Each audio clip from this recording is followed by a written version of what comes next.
The world is a strange and unusual place.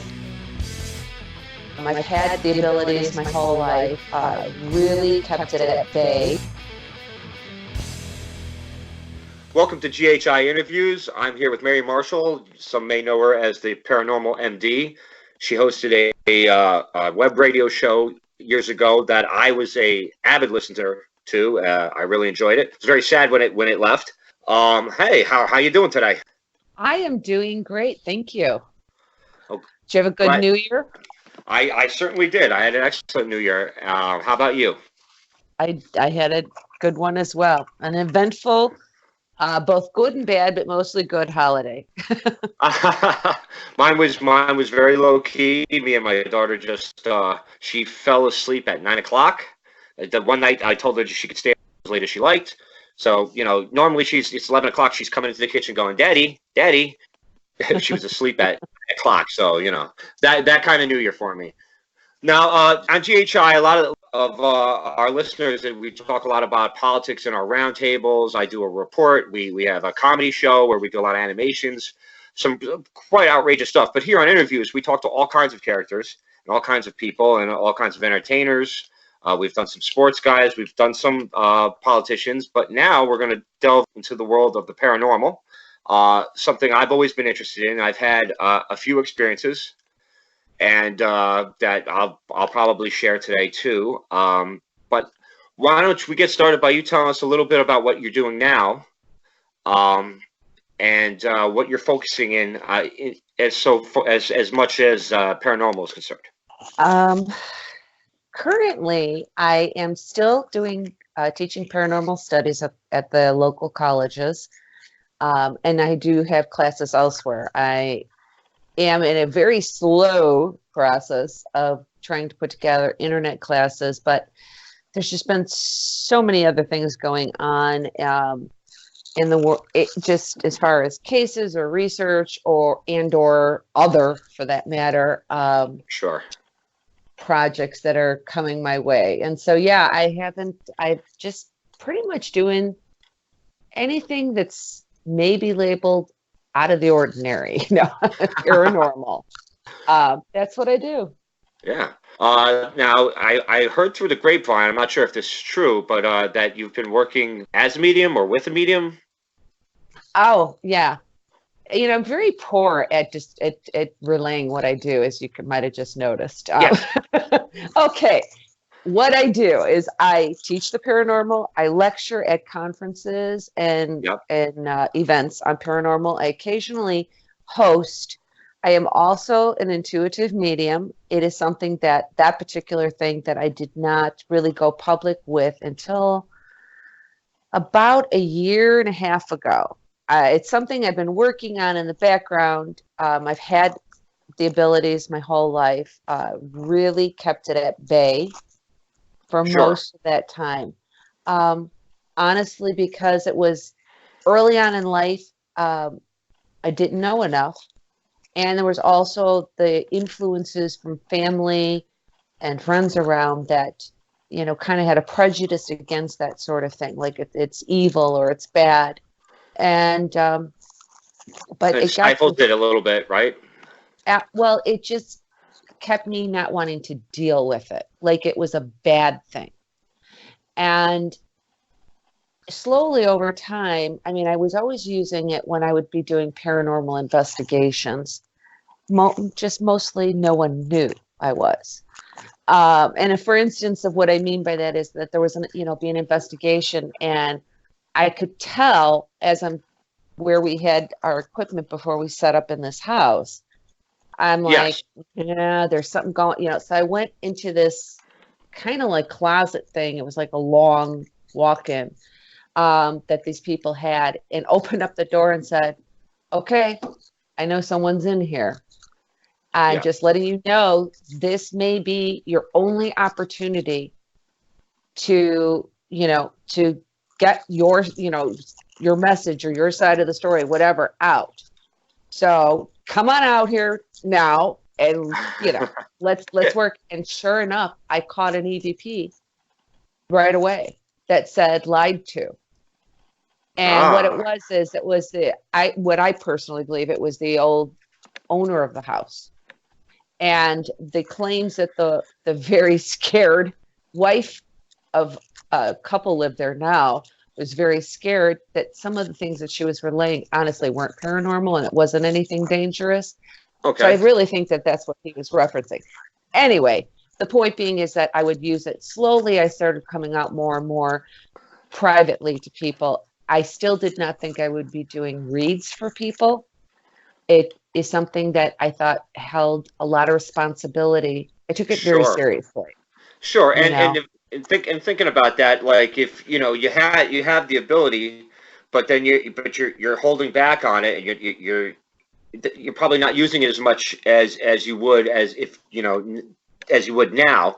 So I mean, there's got to be a little bit of training involved with yourself, understanding and Yes. reading yourself. So you get Yeah. better at waving through all the emotions that are coming in. Because I have a little bit of a empathic ability. I can sense situations and people and moods. I've been able to do that since I was very young. I'd say I'm probably at least 80%. Wow. Um, and Yeah. I know using it, over time, it gets better, it gets stronger. Right. And it's learn I'm still learning. I don't think you ever stop because new things come in. But for me, it was really like the other side I felt training me at times. Because although I would see occasionally uh clairvoyantly see I was going to say an entity. See, that's my paranormal investigator side. See a person, a dead person on the other side. It wasn't often. It was more for me in the sense of knowing, hearing, feeling. I would be shown picture, those types of things. So what happened? Third eye sort of perception. Well, yes, but then what happened is what I meant by the training is all of a sudden I went through this period for like 3 months where I'm just seeing, I'm seeing, and then I'm seeing again. But the weird part is I wasn't getting a lot of information. So it was almost like it was being pulled apart for me to start learning how to identify the energy. Okay. Which one is which? How does it work? What's the connect? So it's a really individual journey for every psychic medium. And you can be psychic and not be a medium, but if you're a medium, you're a psychic. And so it was just trying to bring it all together.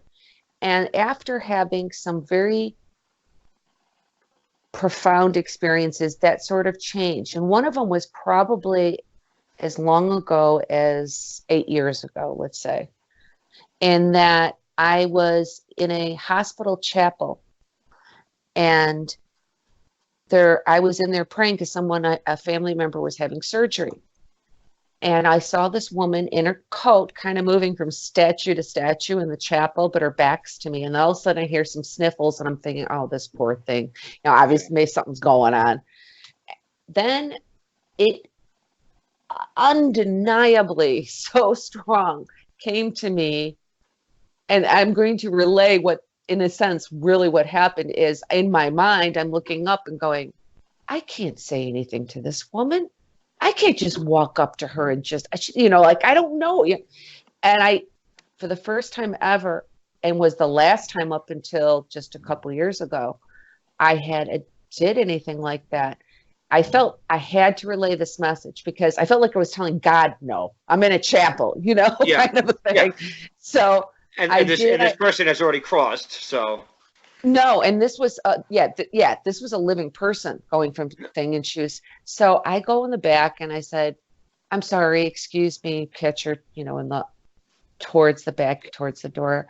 Says, I'm sorry, excuse me, but sometimes God works through other people. And I just need to tell you, it's okay. You're going to make it. Now, I don't know what this means. This woman started sobbing more. And through this very heavy Polish accent, and now I could see under her coat, she was an orderly at the hospital. She proceeded to tell me that she was leaving work, leaving the hospital on her way to the airport because her mother was dying in Poland. And what she had been praying, please God, let me make it there in time before she dies. See, now that's the beautiful thing about, I've noticed, I want to interject a little story about churches and energy in churches and chapels and such. You could feel it, and you can and you can transmit prayer. Prayer works. So this person is praying that, and you're getting a sense of that, and you're also getting a sense from the other side of what she needs to know, and that she's going to make it. She was like, thank you, and crying, and it was very emotional for me as well to have something like that transpire. I was like, whoa. Especially being the first time. Yeah. Yeah. But that moment really was the moment that changed it for me, where I went, you can't tell me this is bad. This was healing for this. This is what this woman needed. Yeah, and it was compulsive to you too. Like, you had to tell her. Right. And so that's changed it. And since then, doing reads and more over the last year or so, I've had that experience where I get to see how healing it is for people and helpful. And now it brought me kind of back to my roots of why I started the paranormal, which was to help people. The paranormal fields kind of changed. I would say 20% of your cases are home where you're dealing with, individuals in their home anymore. There's all these pay and play places that are haunted. You pay and you can do your investigating there. So as that became more and more that direction, I started to get more involved in the research and science part of the paranormal. But I found it interesting that at the end here, bringing the psychic mediumship into the forefront, it took me all the way back to the beginning, doing what I like to do, which is be of service to people. So it just is the way what I need to be doing. So just I haven't stopped the other stuff. I'm just putting it as part of it now. So let me ask you, when you started doing investigations, what was the first time that you made contact? Do you remember that? Like, were you surprised? Were you expecting it? What's the story behind the first time? The first time that I think that I was part of a formal investigation, I had joined another team. Oddly, what we were just talking about is, yes, I wanted to see what these people were all doing. How are they trying to figure this out? What are they doing? Yeah. That, versus what I'm doing on my own, because this is, many, many, many years ago. And I kind of went in because I knew the place had activity, and I, again, was secretly testing out the mediumship. Okay. What am I going to pick up? Interestingly, a guy that was part of this location, he was following me and watching me from afar, so to say. And at one point, like when I'm in a closet where there was this, ghost boy and stuff like that, he says, what are you picking up in there? I'm like, huh? What? Like, what are you talking about? And so he's been around. He's been around, He could tell that I was, so I was getting validation from that. Taking it a step further, being with them so those really, again, are my first paranormal experiences. Now, shortly, I didn't stay with the group long because I wanted way more. I wanted more controls. I wanted to bring in as much science as possible. I wanted to, understand the technology, not just use it. Use it and not know how is this working and so on.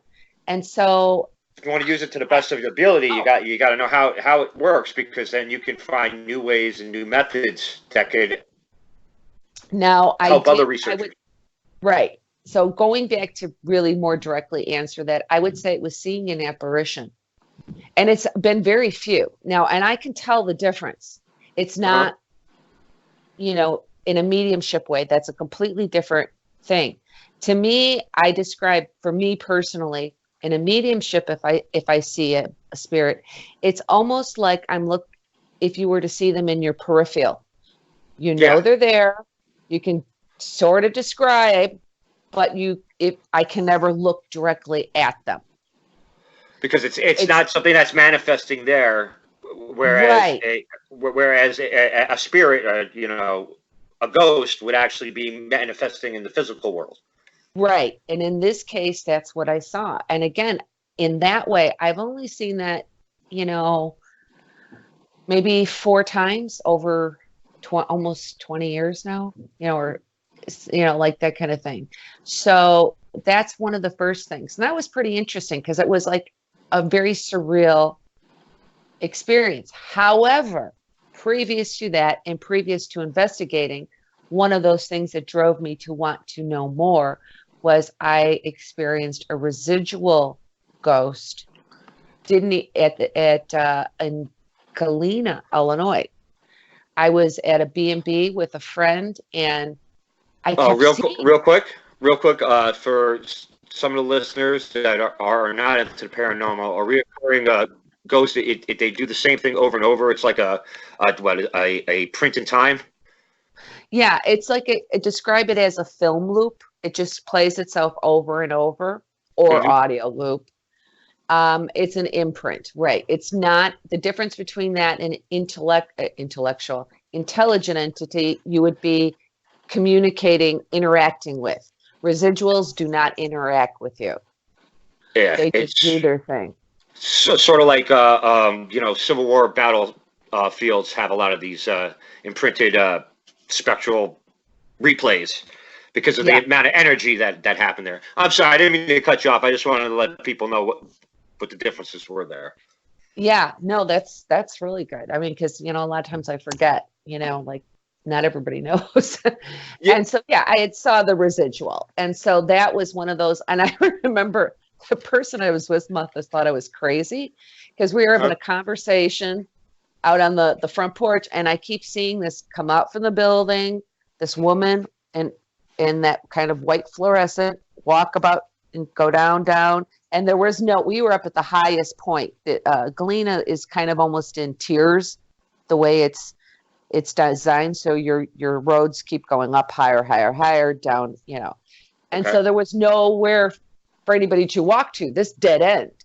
So finally, like the last time I remember, all right, I'm waiting. If this happens again, and I'm kind of half listening to my friend and watching, and sure enough, I see her again. I went running down there. It wasn't that far. It was only like 20 feet to get to the end of the yard thing. And I'm looking. Okay, that's what I just needed to know. I just needed to make sure that it wasn't some illusion from a headlight or that there wasn't a real person there, and it wasn't.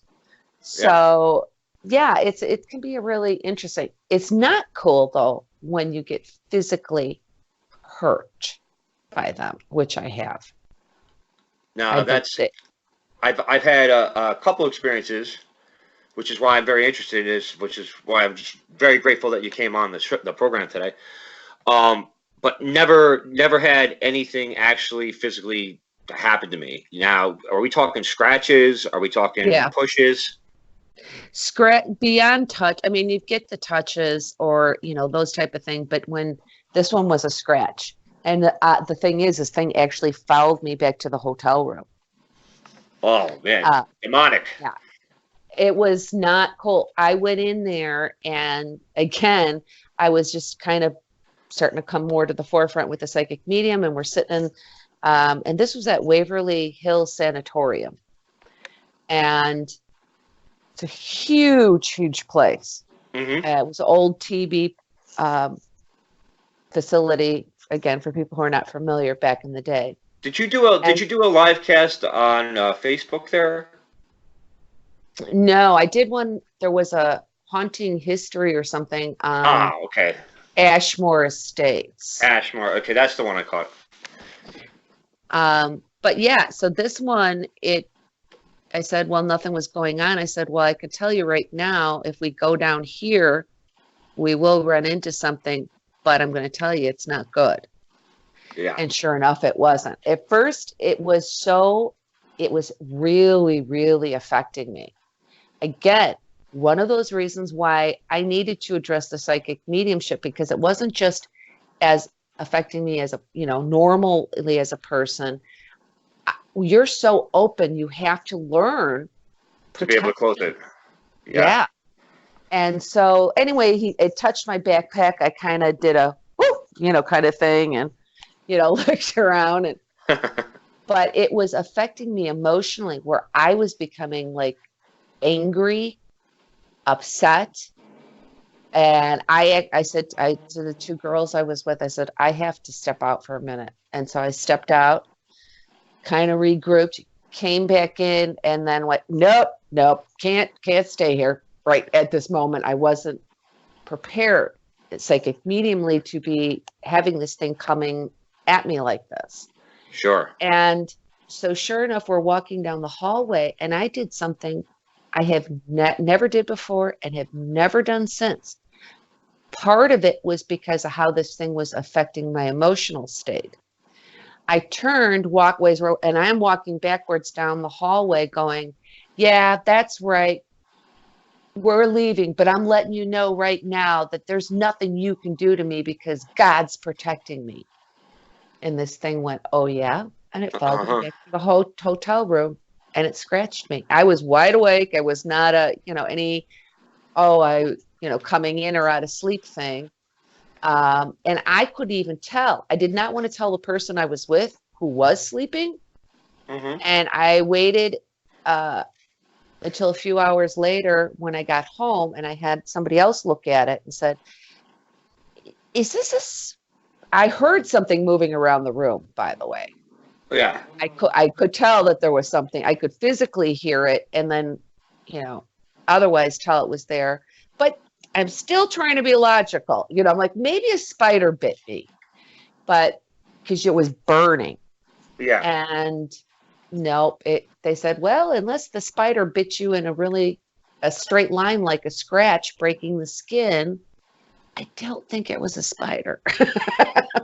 Nope. So yeah. So I always tell people, because here's the thing. And that's actually very common. That happens to quite a bit of investigators. So the scratching, the long scratching. So it's not like a one-off thing. It was one, for you, but it happens quite a bit to a lot of people. So I hear. Right. I think a lot of it has to do with, that's why you should not try to antagonize, or because what I did in that moment when I said that to him, to that entity, I challenged indirectly, but it could have been perceived as a challenge. Sure. Especially to somebody at a sanatorium that wasn't all there in life. Right. So you don't know. I mean, it wasn't my intention, but sure enough. So that's why people really do need to be careful. We tend to, in the field, try to diffuse people's fears, but you want to diffuse them and realize that you do have a lot of control, more than you think. With that being said, if I'm in class and we're talking about it, what I will say is, you can, whatever your religious beliefs are, doesn't matter, but I can guarantee you this: there's some really bad things out there, and they can hurt you. And people all look, because they expect you to tell them, no, it's all fine. No, that's real. These are real things, Yeah, and you have to be aware, when you get into it, and mind your behavior, because you don't know what you may come across. Exactly, and until you know what you're dealing with, you have some kind of protocol. Otherwise, you can unleash some really bad things, couldn't you? Yeah, and I'm curious now. I want to know, what were your experiences? Oh, okay. Well, I'll say this: the first experience that I had was very strange, and I basically did everything I could to debunk it. It was a spring day, but it just rained. I think I was, what, it was about 22. So we're talking about 20 years ago. We pull up to this house in the borough of Metuchen, and the house looks like it's 300 years old. Slate roof, looks like a Dutch farmhouse, slate roof. Find out the building is really only like about 100 years old. So whoever built it was a little strange themselves, because they built it in this very old style. Now, there was a cone of silence, and what I mean by that is, it's a spring day, everything's alive. Next door, birds, all the chirping, the stuff. You walk from the one property to this property, silence. It was the strangest thing ever. Like, there's stuff going on 5 feet away, you can't hear it. So you're like, and you could walk off the property, spring day. Walk on the property, dead. Weird. Yeah, it was weird, but it wasn't like, it's like, you don't really pay it any mind. So we start moving the stuff in. It's like the house is weird. Nothing's really happening. Then we finish unloading the truck, and I put some of the kids downstairs, because we used to get like college kids and stuff on their breaks and to go work. And one of the kids comes running up saying, "There's a ghost in this house." And he's like, "I'm not going back down." I'm like, "What the hell are you talking about?" I'm like, this kid's just lazy, and there's a lot of boxes down there. He doesn't feel like unpacking. So I go down to unpack. Now, as I'm walking down the stairs, there's a cold spot, then it's normal, then a cold spot. And there's like, okay, well, it's got the French drains, it's all concrete floor. It had just rained the day before, so the coldness is fine, but literally like ice cold spots, normal basement temperature spots. Okay, so that's weird. Then it gets weirder. I start unpacking stuff, and I'm putting it on the shelf. Turn around, boom, falls over. Okay, check check the shelving, and I put something, whatever. I start hearing drilling going on. Zzz, zzz, zzz. I'm like, okay, well, he must have went. They must be putting stuff together already. So then I go up upstairs to have a smoke. I'm like, "Hey, Billy, you guys started putting stuff together already?" He goes, "No." He's like, "Oh," I was like, "I heard the drill. The drill's still on the truck." So there was no there's no drill or anything going on. I was like, all right, I'm just hearing things. So I go back downstairs. Now I'm hearing the drilling again. It's coming from this cabinet that was, there was a cabinet kind of structure that was built on the north wall of the basement. And now I realize, oh, I wasn't hearing it through the vents. It was in here. I was like, what the hell's in there? So open it up. There's nothing in there. And I'm like, okay, this is very, very strange. Now, as soon as I turn back around, I see light coming in from the back window, and looks like smoke going in and out of the window. At first, I'm just like, oh, it's the sunlight, and it's like, oh, it's all this dust down here. But it just didn't sit right with me. So I'm like, wait a minute. So I start going towards it. Now it's gone. I'm like, okay, so maybe something just reflected in. I go upstairs. The sun's on the other side of the house. There was no direct light shining in, and there was nothing to do like a Egyptian quote unquote pyramid array of mirrors. It was nothing like that. So I'm like, what the hell just happened? So now I'm freaking out. But I'm like, this has got to be completely normal.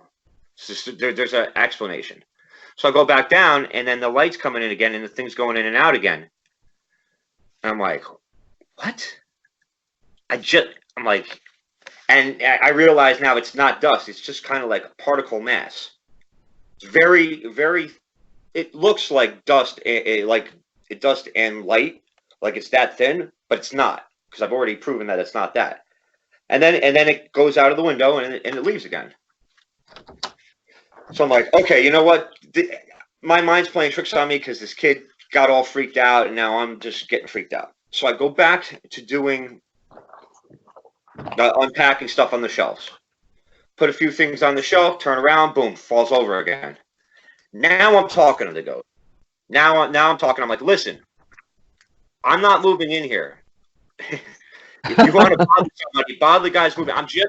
Look, I'll be out of your hair. The faster you let me finish, the faster I'll be out of your hair. And doesn't stop. Now boxes are moving and things like that. And I'm like, I start fucking yelling. Excuse my French. I start yelling at this ghost. I'm like, leave me the F alone. I'm not here to bother you. Blah blah blah blah blah blah blah blah. All this crap. And then the next thing you know is a piece of tape rips off a box that I haven't opened yet, dangles in the wind for a second, and then in the air for a second, and then it stops. And I could feel it stops. All the cold spots are gone. Everything is just completely. And I'm like, so now I gotta go upstairs for another cigarette after this.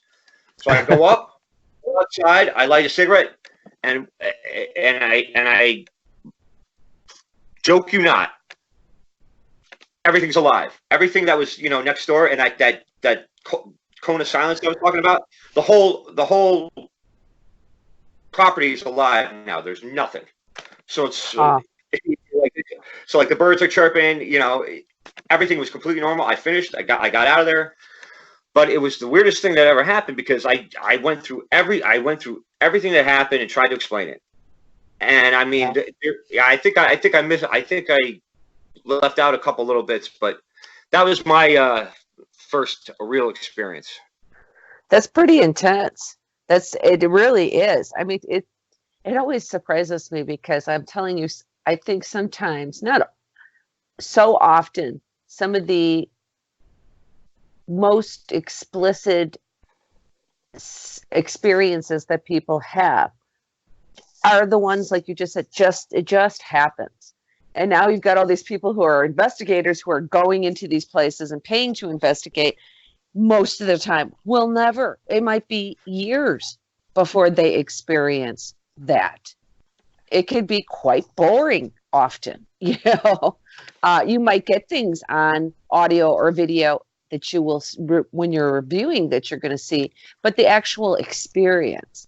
So pretty cool that you had that experience. I actually kind of believe that the reason why the ghost chose me to really come out to was because of my empathic abilities, because I knew that the ghost was annoyed that somebody was moving in, that things were being changed.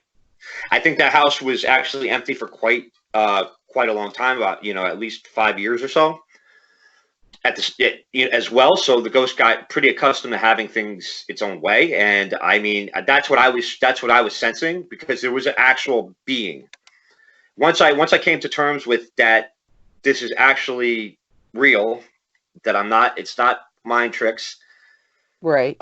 And that I went through all this stuff that basically trying to explain it. When I came to grips, like when I started talking to the ghost, then I realized this entity is annoyed, and they're not trying to hurt me. They're just trying to do whatever it can to stop the inevitable, I guess. Yeah, I mean, and the thing is that it was pretty clear. And here's the thing, is that what you kind of went through and how you responded to it is how anyone should respond. Because it's just a matter of often, if you just talk and really express your intentions, which you did, and you had to reiterate it because maybe they didn't catch it all, or maybe they just weren't quite believing you at first. But either way, it was like, okay, go on, carry on. Yeah. To you, you know. And I think when I really got pissed off because it didn't listen to me the first time, I think I kind of startled the entity. I don't think this was not a malicious entity. I think this was just someone that was settled. Now, like I could feel that they were annoyed. I have no idea if this was an older person, a younger person. Those are things I have no idea. I just knew that they was annoyed that we were there messing with its home. You know? Right. Yeah. So.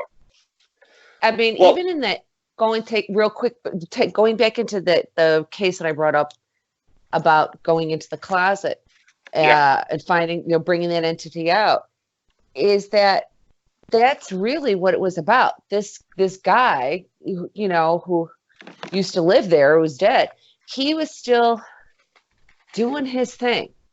Uh-huh.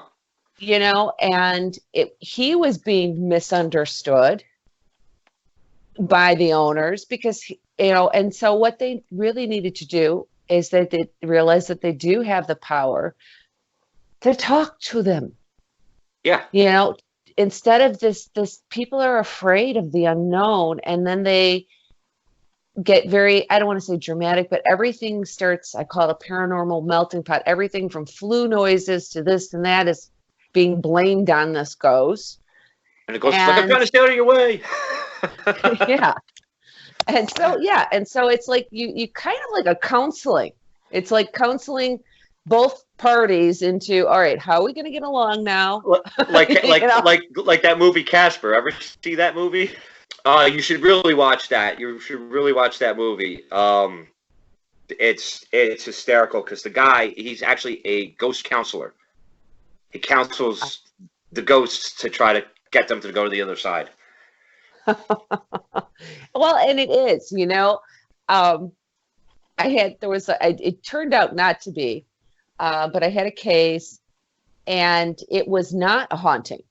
It actually was, I always bring this one up because it's good to say that you're not always going, you know, most of the time, honestly, you're kind of going to find something because people know when something's out of the ordinary. But sometimes, long story short, the carpenter in this house was experiencing things going missing. This woman's, and he had saw this giant orb in the basement, and you know, was just going things. And he told her, "I'm not coming back in until you. I know somebody. He knew of me. Here's her name. Call her in." So I went to this woman's house, found out that her in the first interview, the preliminary beforehand, that her husband had passed away. He did not want any construction, never spent a cent on the house, which was much to her dismay. It became clear to me really quickly that they did not get along well. Okay. And that since he passed, yeah, right. And since he passed, all she had been doing was doing things in the house, construction projects. So I'm like, oh my goodness, am I going to be trying to do marriage counseling across the realms here? But you can't make this stuff up, people. You know, like, oh my gosh, and he's mad because she's doing this, and she's like, you know, forget you, I'm doing it anyway. As it turned out, it wasn't. It was, I have only one other time gotten readings, EMF, electromagnetic field readings, so high, it tapped out my meter in her basement. Oh, wow. And yeah. And so I came up, and it's the only time I ever, again, had this happen. I continued for the several more hours, but I took her to the side and I said, I'm going to tell you something. And I'm fairly sure, but, you know, of course, we're going to go through everything. I don't think your house is grounded. And she's like, what? You know, and so, because that can carry across your pipes and everything else. Sure, and that can also disorient people to think they put something somewhere else and then forget they put it there as well. Exactly. Well, missing stuff makes a lot of sense with that. Yeah. It can cause depression, sickness, nausea, headaches. mood swings. The dog was sick and the vet didn't know why. Her dog. As it turned out, she did call an electrician in. Her house was not grounded. She had all kinds of electrical work done, including putting that grounding in. Yep. And saw her accident, just came across her about a year later at a Halloween party. And she came up. She was back at work. She was healthy. She was smiling and happy. Here she had been suffering basically, in a sense, from EMF poisoning. Yeah, sure. And if it wasn't for paranormal investigators, this could have went on for years. Yeah. Or at least until she decided to change it, until she decided to have some electric work done. You know, but you're able to help even in a situation that wasn't paranormal.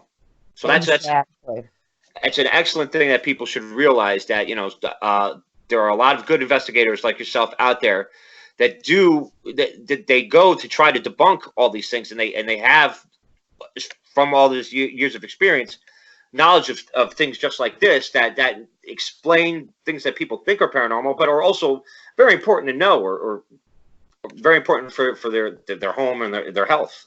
So that's excellent. Absolutely. And it does make, I really felt good about it, because it was like, I felt like, and not to sound dramatic, but in so many ways, honestly, giving this woman a life back. Yeah.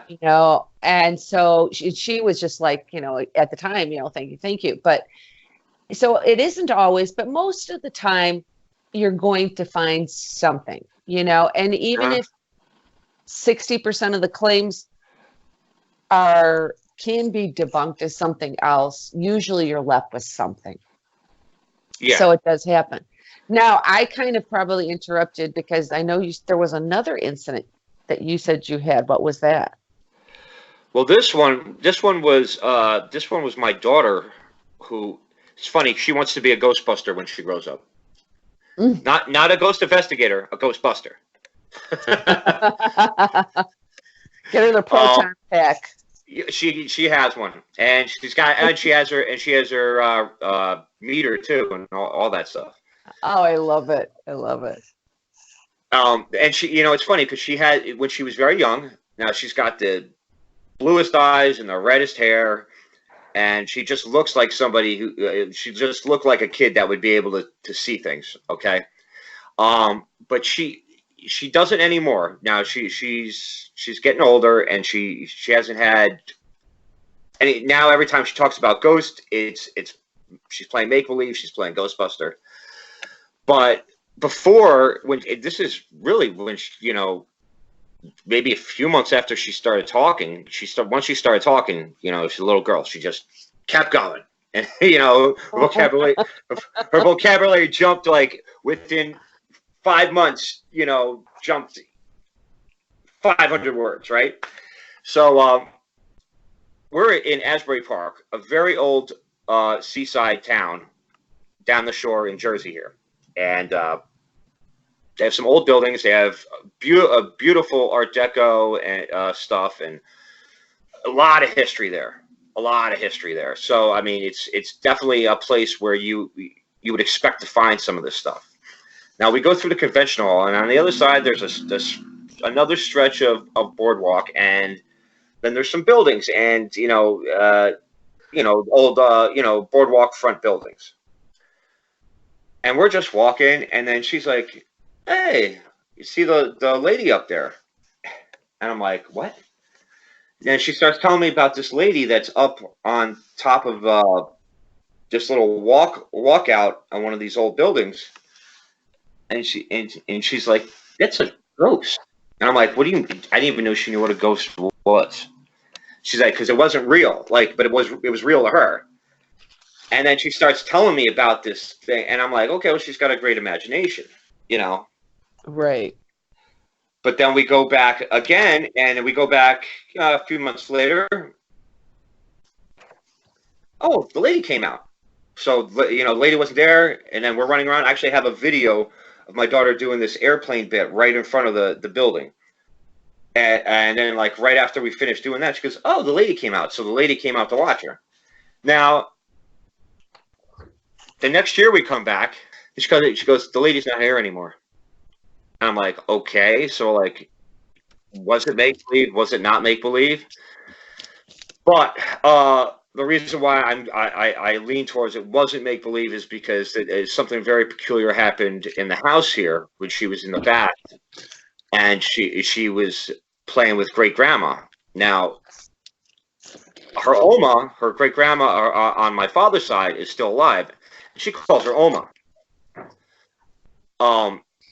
So she wouldn't have a pretend play, with Oma and call her, great grandma. Right. So it was my mother's mother, and then I knew it was because she says it's grandma's mama, and I'm like, wow. Geez, Grandma, why don't you say hi to me? and maybe she did, because my grandma was the sweetest lady in the world. So but she's also the kind of lady that she could have said hi to me, and I could have just been doing whatever the hell I was doing and not even realized, And so that's when I knew that that my little one had a little bit of this gift, but it went away. Now. So I started looking into this, and it seems that a lot of children between the ages of 1 and 3 are very open to these things because they don't have blinders on. The self-created blinders, like you were speaking about your family's, view on being a medium, which is why you kind of suppressed it. Yeah. See, small children don't have these blinders. They just take in things naturally, and also they haven't been doused with all this fluoride, which yet, because fluoride is a chemical that builds up in your system that really takes some psychic abilities away from people. That's why we do we only use fluoride at the dentist's office for cleanings. We use non-fluoride toothpaste. I filter all the water and stuff like that just for this. But yeah, she doesn't have them anymore. But yeah, that was the other one. Very interesting. And you're right. Kids do tend to lose that as they get older. Yeah. It's just a natural course. It's really mostly, I think, due to the amount of stimuli and intake as part of the growth process. Okay. That there's different things that they need to focus on, and it's simply even body coordination of things. Sure, chemistry. Fine motor skills. Those things. There's a lot going on that they're trying to take in, and slowly picking up that nobody else is talking about this, and not only is no one else talking about these ghost people, but they're saying it's not real. Saying it's not real, or your imaginary friend. Right. And so it just starts to go away. That's why I think a lot of people, and some people it doesn't. Some people obviously all the way from children, they're very strong. I actually feel bad for those kids. Yeah. Because they're not emotionally mature enough or mentally mature enough, to understand really what is going on and to control and their power in it. And it's harder for them to deal with it all. Sure. So, it probably makes it hard for them to socialize in a lot of situations too. Absolutely. Yeah, absolutely. One of the things is there's you can love it or hate it, but there's a show called Psychic Kids. Years ago, it was called Children of the Paranormal. The new one, interestingly, is some of those kids grown up now mentoring other kids. Oh, okay. But on there, is you get to see what they're going through, and most of them they're very isolated. They're in some ways they're more mature because of what they're being exposed to from the medium side. So they're not with friends, or they're being made fun of, or, there's just a multitude of things. So they tend to not have the same, social thing going on. And then the parents are at a loss because they don't know how to help them. They're not seeing it. They're not feeling it. They're not hearing it. And they do go through, does my child need some professional help?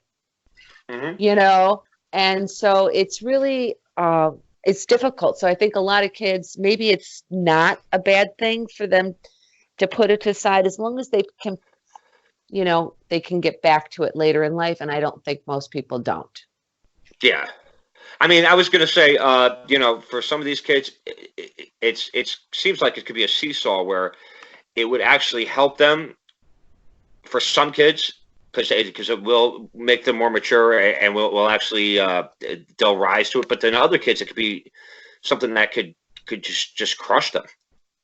Well, it also is what they're going to expose to, because we're thinking like they're just seeing, grandma, which is, a more innocent thing.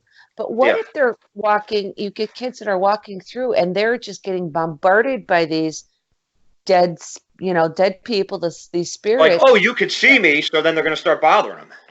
They do. Even they will crowd in on them when they're trying to sleep. And then they feel like, as you watch television, you're being told that ghosts are not a good thing. Plus, some of them, what they're looking like or they're trying to get across is not age appropriate for a child. They could be looking like the kids are going to see somebody and all of a sudden they're seeing like a massive car accident and blood and, all these horrible things. Yeah. They don't know how to deal with that.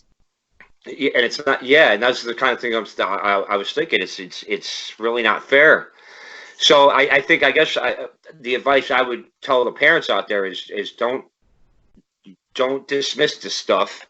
Don't assume that your child needs any kind of mental help, even though that could be an issue in some cases. But take it seriously and listen. Be open. Yeah. Be open. I think you should go the route. Honestly, I don't think there's anything wrong with discouraging or not paying much attention because it could be an imaginary friend. But you stay open and listen and check into what they're saying, because sometimes you get kids who come like with past life information, things that they would not know. No.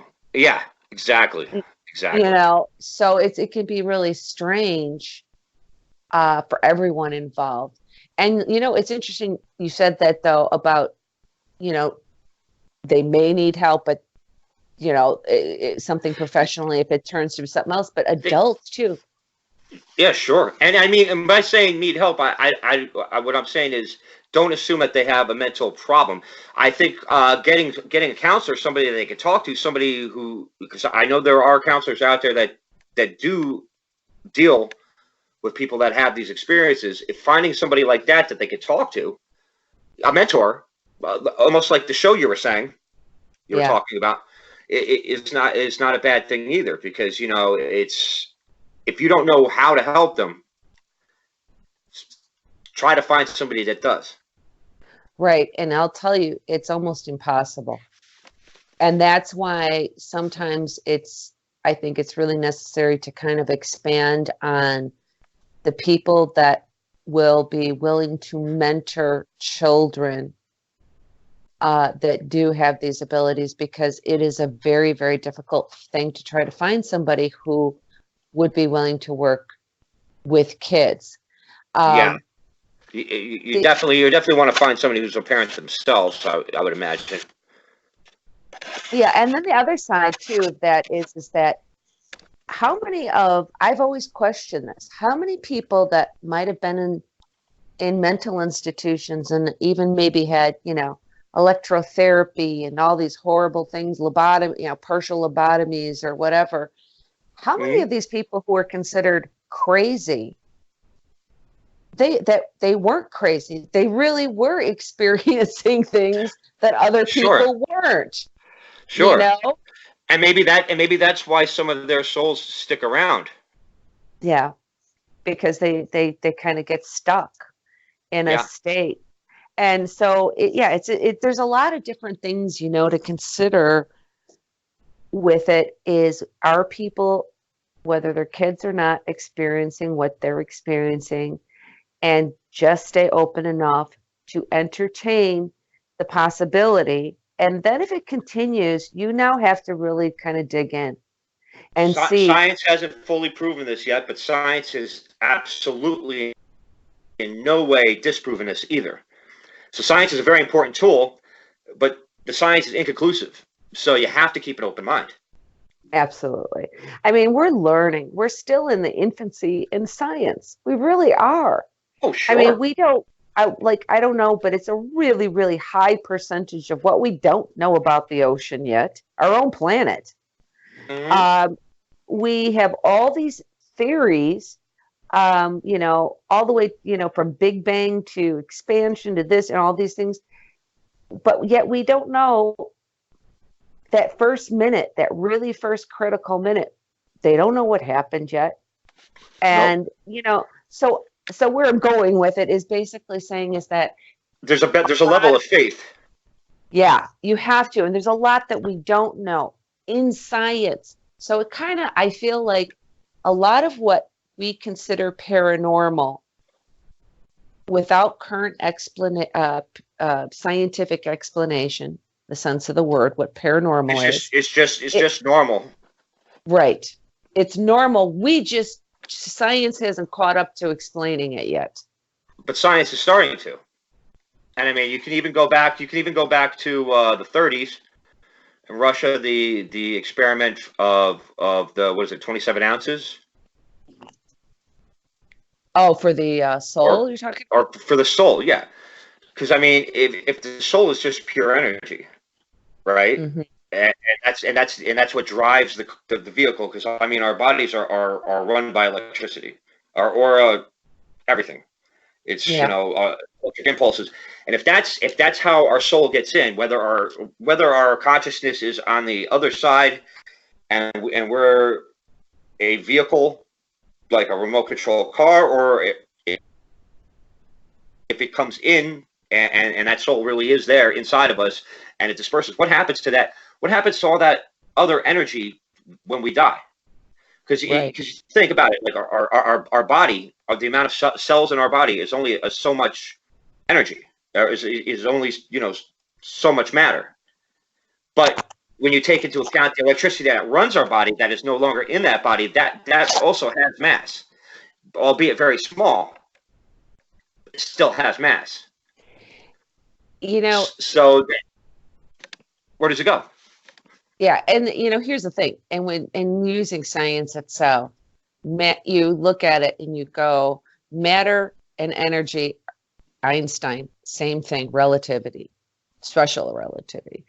And so it is the same, they're interchangeable. It just depends upon how everything's assembled, so to say.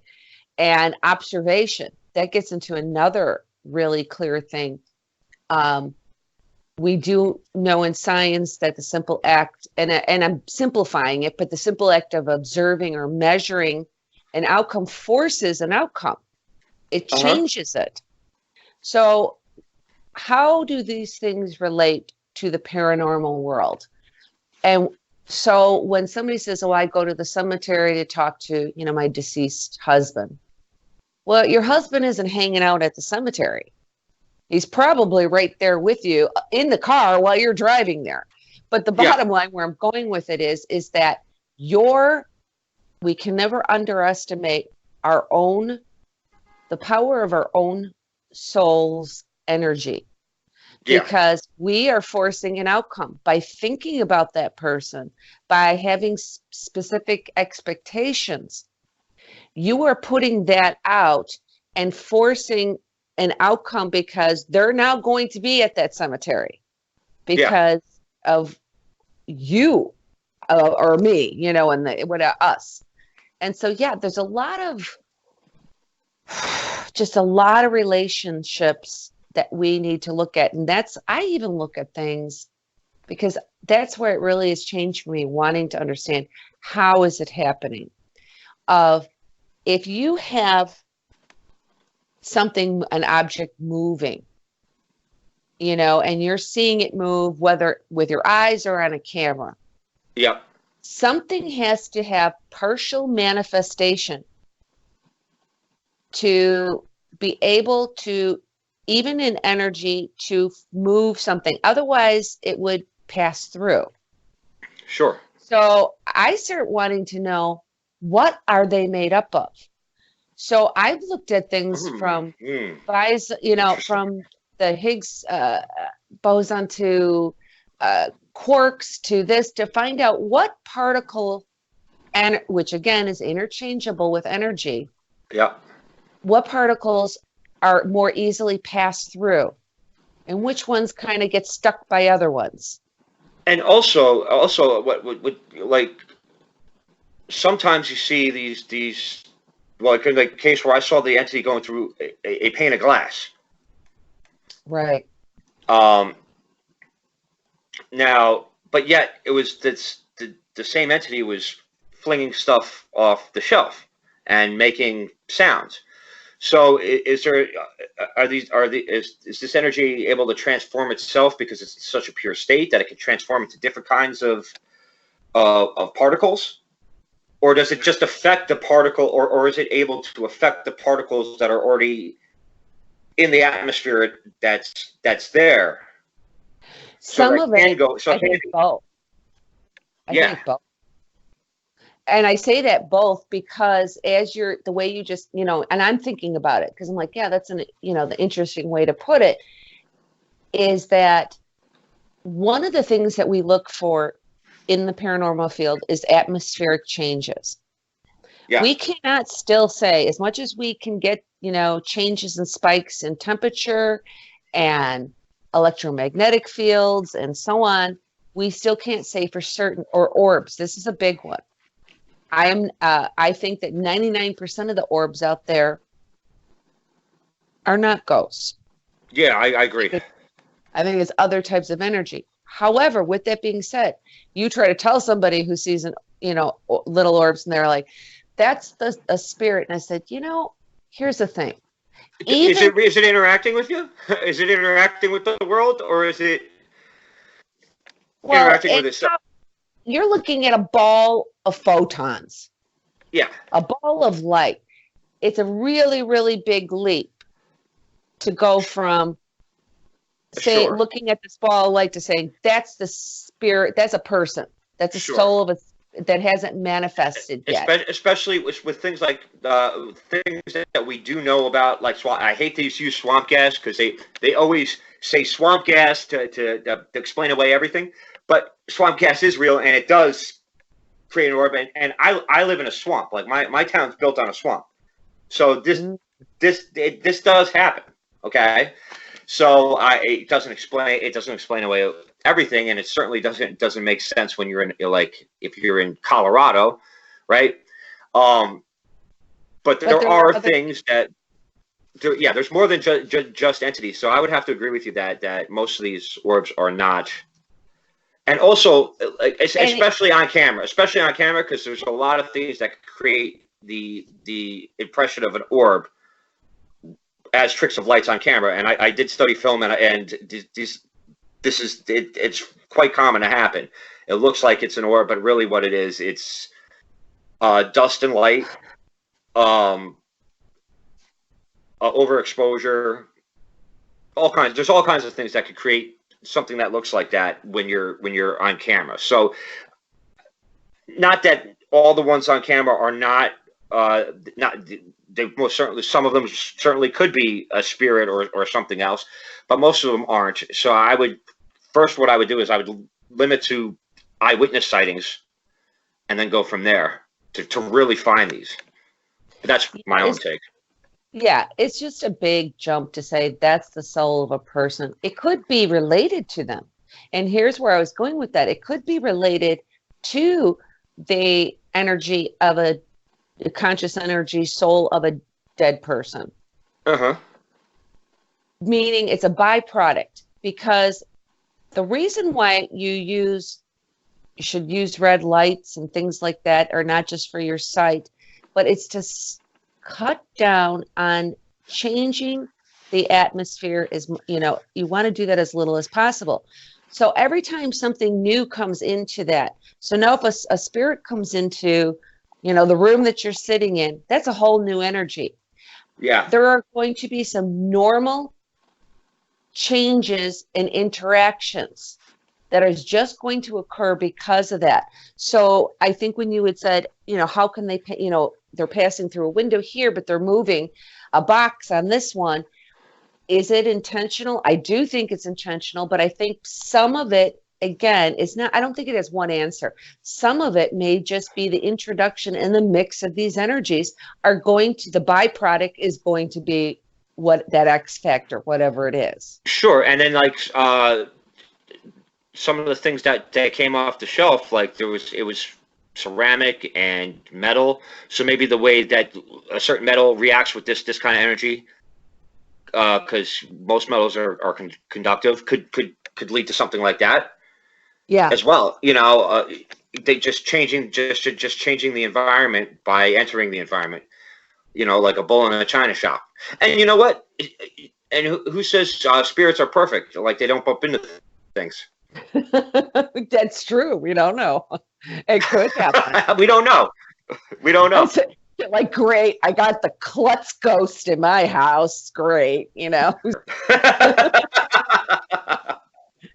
like things are getting knocked. Feel like, oh my God, I know it's my mother. But yeah, it's in the other room. Yeah. I really, with this whole light anomalies, I really, really got into it because I was doing case studies, and I'm still working. It's ongoing out at the Kettle Moraine State Forest in Wisconsin. And I've had all kinds of strange things happen there. But one of the first things was, it was just, I don't know anyone who's ever experienced this other than the guy, and the guy who was with me doesn't, other than him and I, because he has a documentary, Fighting Jay. So I was out there with this guy, Jay, and there was this 8 to 10, 12 maybe feet in diameter, irregularly shaped, diffused white light that went from the 4 feet off the ground to the top of the trees, covering about 100-foot area. Flash, pulse, flash, flash, flash, pulse, nothing, then quiet. This went on for 30 minutes.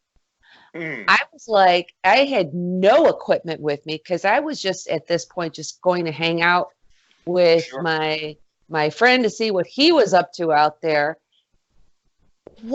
At one point, because I had nothing, it was actually kind of funny, is I started to walk really slow with my hand out to see if I could maybe pick up a static field or something, physically feel it. But I remember doing it and I'm like, if I don't come back, I'm in 1955. Oh, goodness. We started laughing like, I'm going to pass through something here. What is going on? Next thing you know, there'll be a picture of you on a YouTube video. How did this person get here in 1955 with the cell phone? So could you imagine? So it's just like, crazy things, but it got me looking at what goes on under the ground, looking at tectonic plates, the gases that are going to be escaping. This is where this area is highly glacial and highly sand quartz. There you go. Right, is a conductor and an igniter for that matter. So that would explain the flashing. That would explain the flashing. To be honest, I don't know. Yeah, we don't know. But I mean, it's if you're going to try to figure out what it is, that would be I would think would probably be one of the first avenues, first rabbit holes you would go down. Quartz and gas and static fields and reigniting, and maybe it would prove not to be what it is, and then you move on to the next thing. But I would think that would be something, You know, and that's I think a lot of people don't get it about, like, I'm sorry? Process of elimination. Yes, absolutely. Hey, there's one thing I wanted to ask you, because we're starting to run on, and I don't want to hold you forever. But I wanted to ask you about the Bigfoot documentary, because I know you were working on that a few years ago.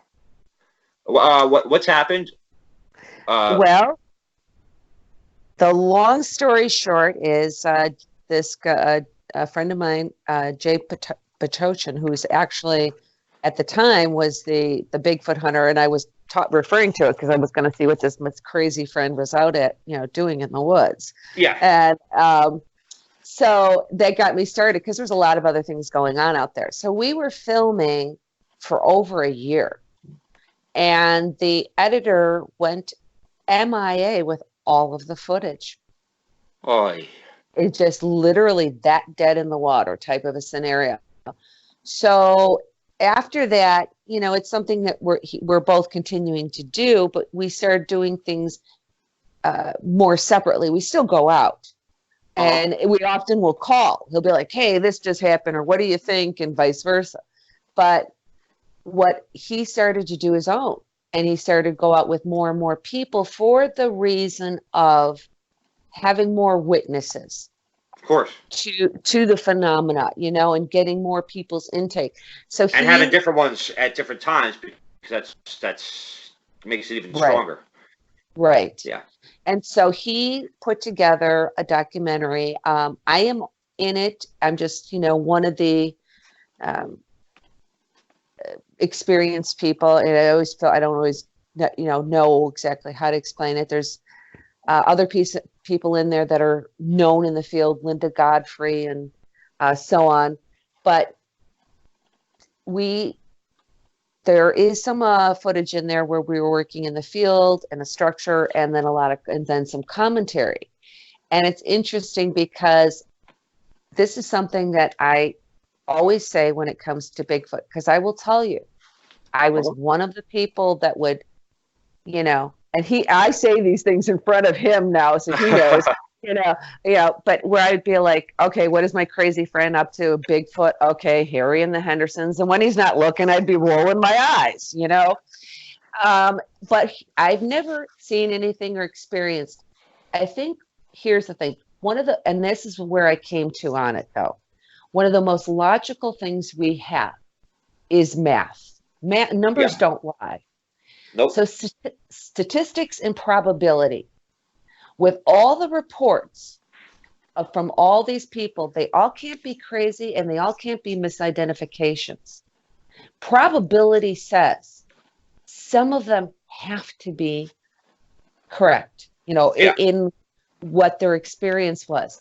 And if that's the case, then my question comes more to, rather than do I believe in Bigfoot, is what is a Bigfoot?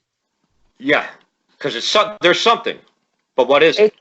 Yeah, exactly. There's something. I think that my biggest thing that I was working on for a couple of years was I was getting more and more into not just the ghost, but into ufology and getting into the cryptid side of things, was discussing publicly in some of these lectures about communication between the fields. Because I had people who, that's all they did. They were Bigfooters. And we were at a conference, and across the table, they're telling me about their experiences. And the gentleman comes out with, and so I'm out in the wood, and then I see this red pair of eyes. And these are atypical stories that people will tell of Bigfoot often. Yep. And rather than just seeing or something, and then this jolt of energy came through me, and he proceeded to go on and talk about Bigfoot. You could take that same story, and if you it was told by somebody who had just been in a known haunted building, and they would say it was a ghost. So I think what's interesting about that is the stories of giants from all the cultures of the Americas. If they're humanoid beings that were giants, that built these cities that were like here in the state of Jersey, the Lenape. We have a huge history of the war that they fought with these people, with these giant people, and eventually the humans took over North America.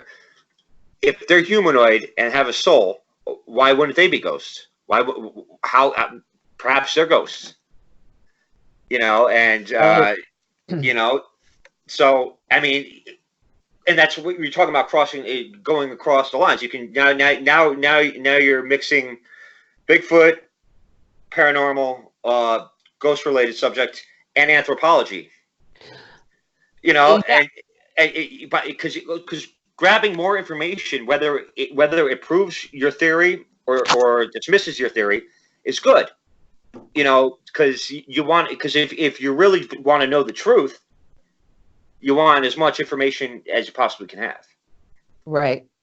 And people, I think the other disservices is trying to pinpoint it down to one thing, that's something.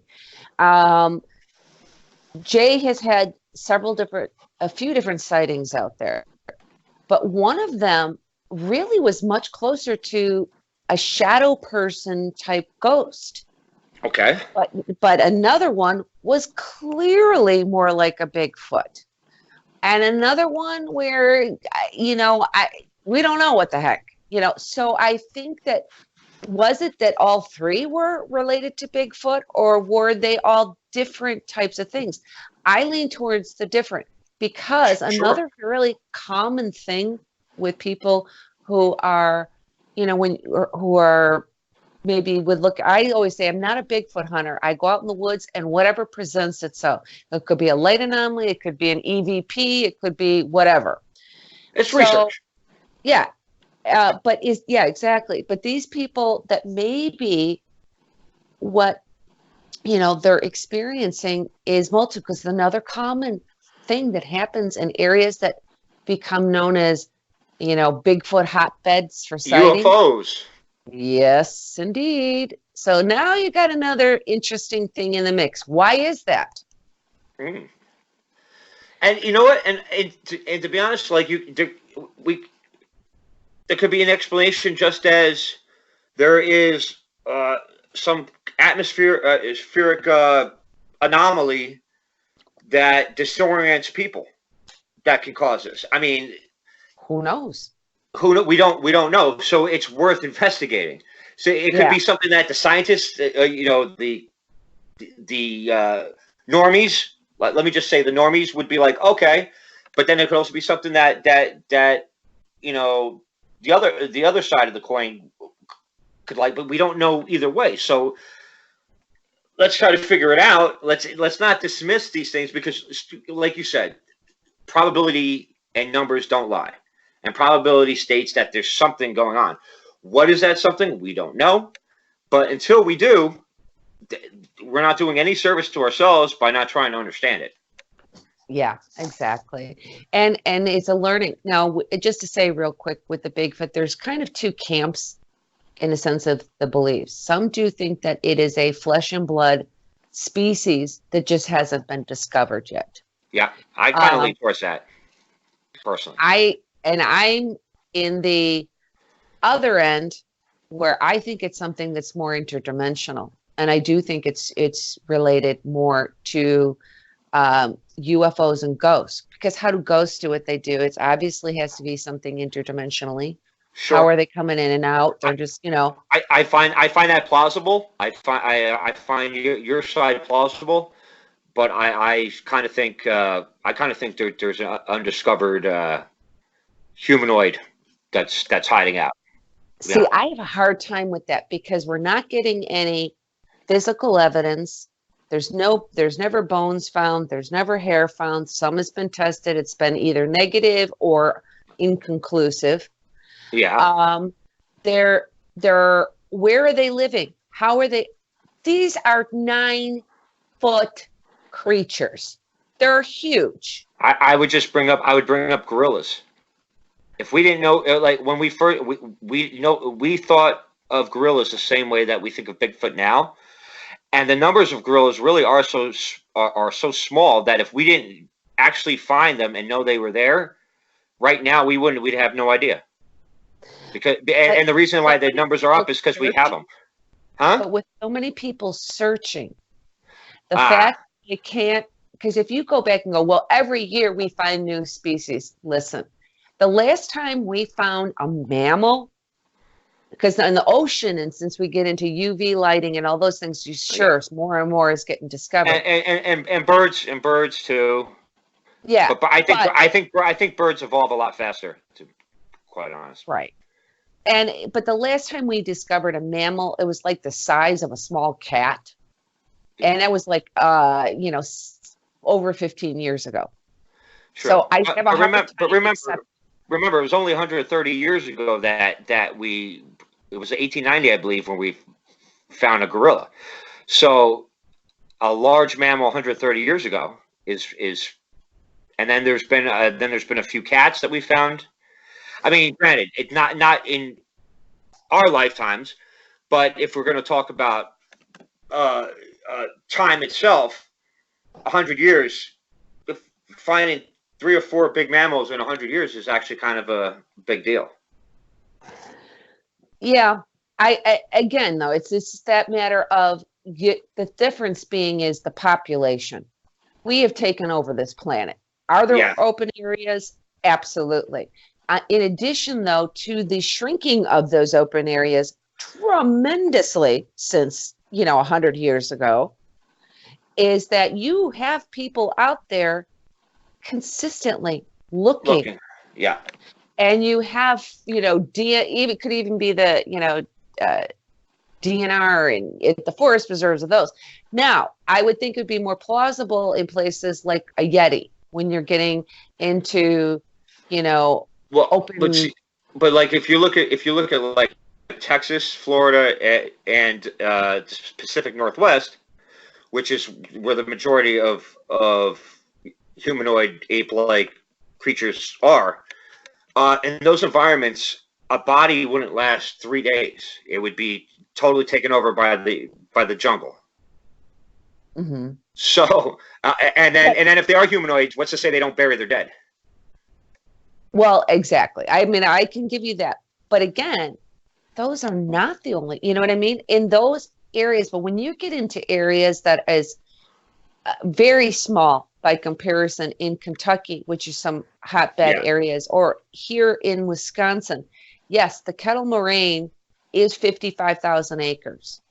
With that being said, in those 55,000 acres, there are campsites that run up and down.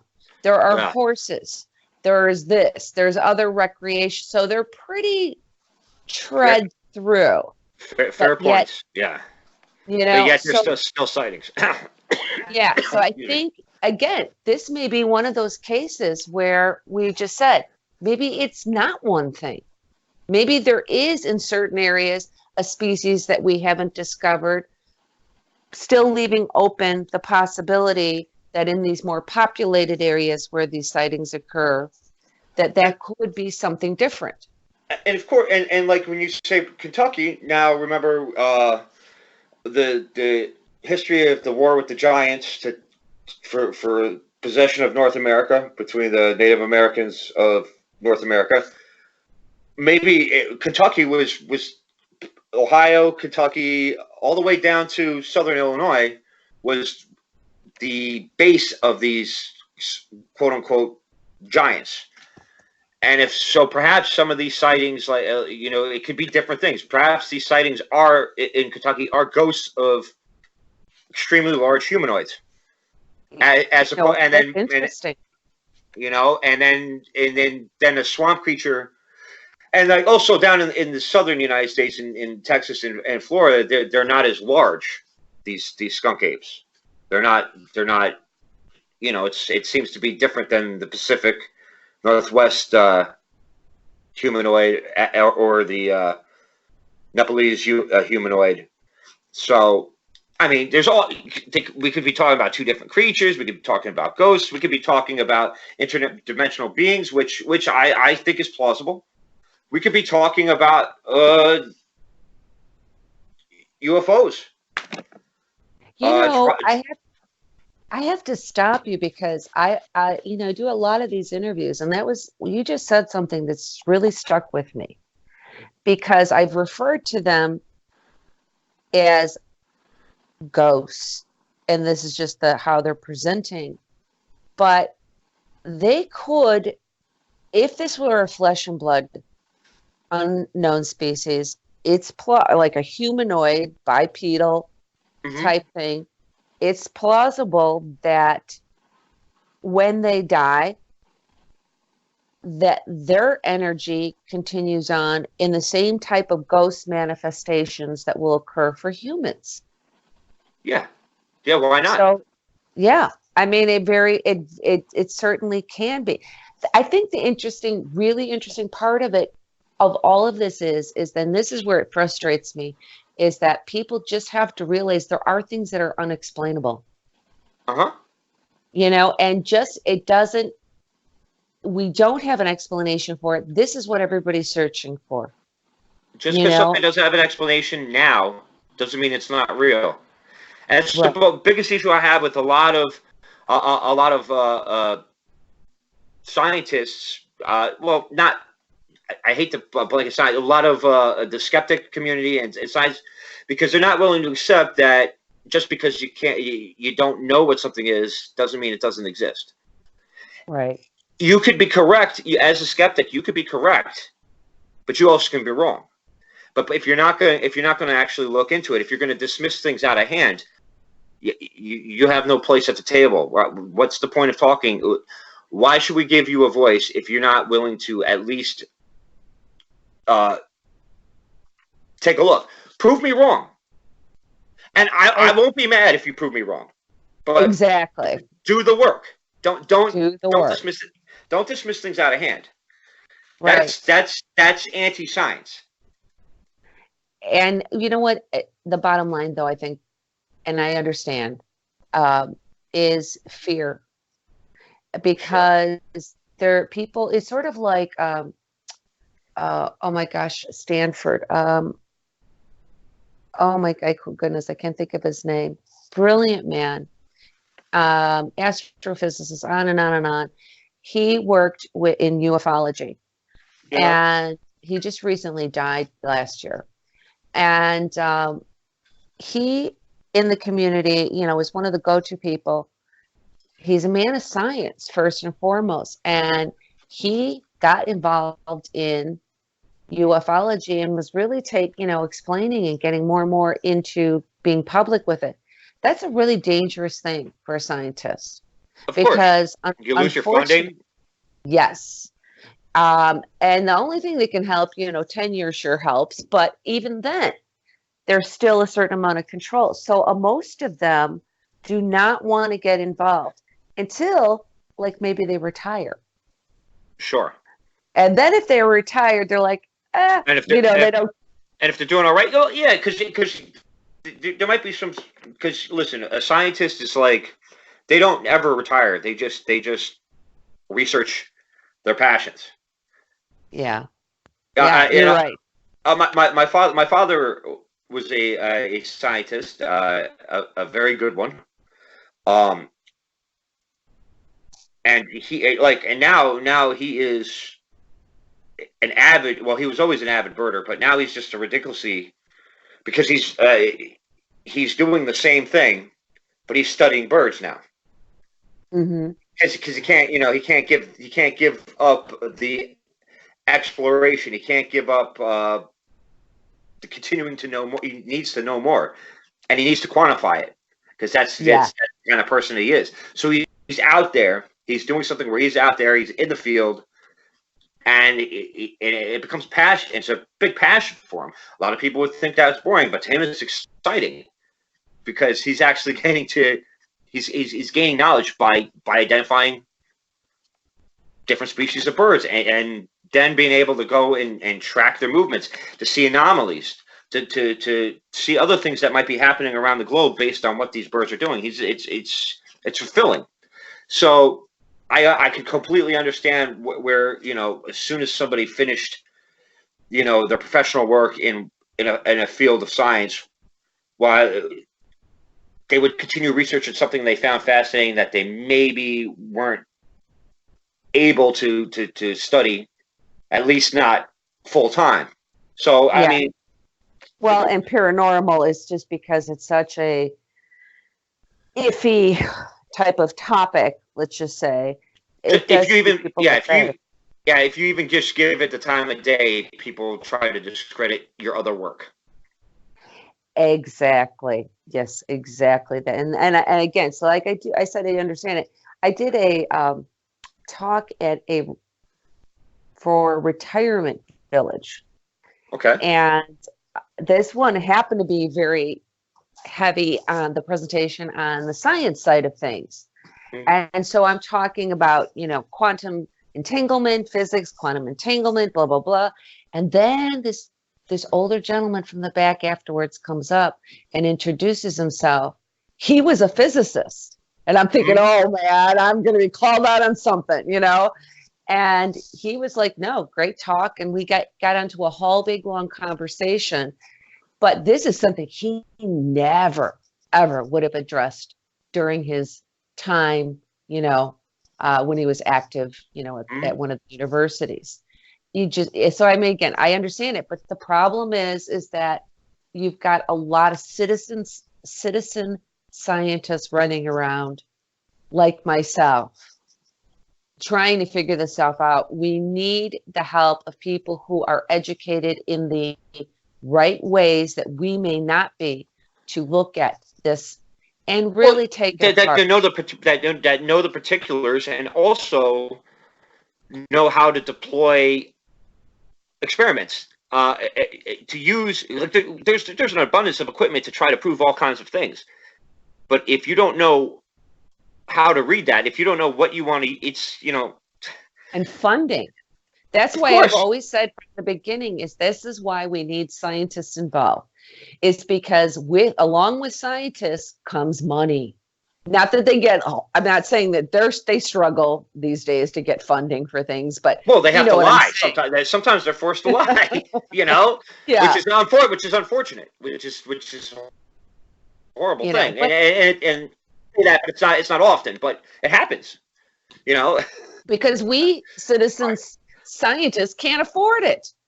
So we need things like the scientists to come into it, to either get private funding or government funding to really delve into these topic matters and see what's going on. Exactly. And these labs are already set up. There's labs already set up that are set up to do other things that can be used, is what was the point I was not so well trying to get out, was just that scientists have equipment in their labs for other things that we're already doing that they would realize could be utilized to prove or disprove some of these other things, because, if this is not what this was made for, but this is what it does, and then if this has this and this has that, it would cost the same thing, because equipment's equipment. So if you're looking for readings and things like this, anomalies, there are labs set up with stuff that could help aid in figuring out what some of this stuff is, and those labs are doing completely different work, and they're not allowed to do the work that we need them to do. It would be nice if the public universities in this country would actually open their laboratories a little bit further. Some do, especially with the things like some of the looser science, like archaeology and things like that. They do, but the hard sciences, Yeah.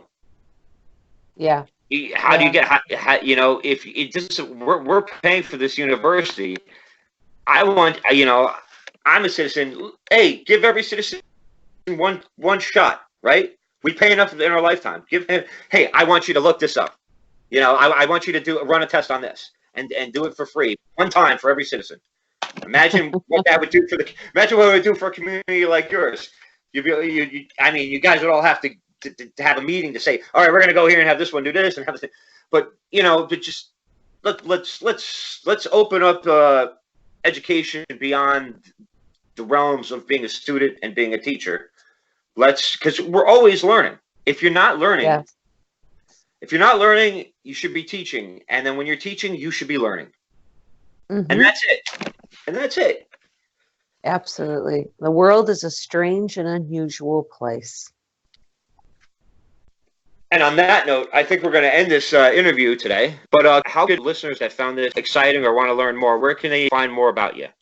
They can go to theparanormalmd.com. On there, it can link you out to YouTube or Amazon for the documentary Finding Jay, which is available Amazon Prime. And whatever, work or things will be posted there and elsewhere, you can link off of that. So theparanormalmd.com. All right, we'll put the links down below. Is there any speaking events or anything that you're going to be doing in the near future? There is, but it's all sold out, so it's not worth mentioning. Very good. Else can get in it. Very good. Well, Mary, it was a pleasure having you here. I really appreciate you coming on the show today. Hopefully we can do this again sometime. Sounds wonderful. Thank you for having me on. Thanks. All right. Bye.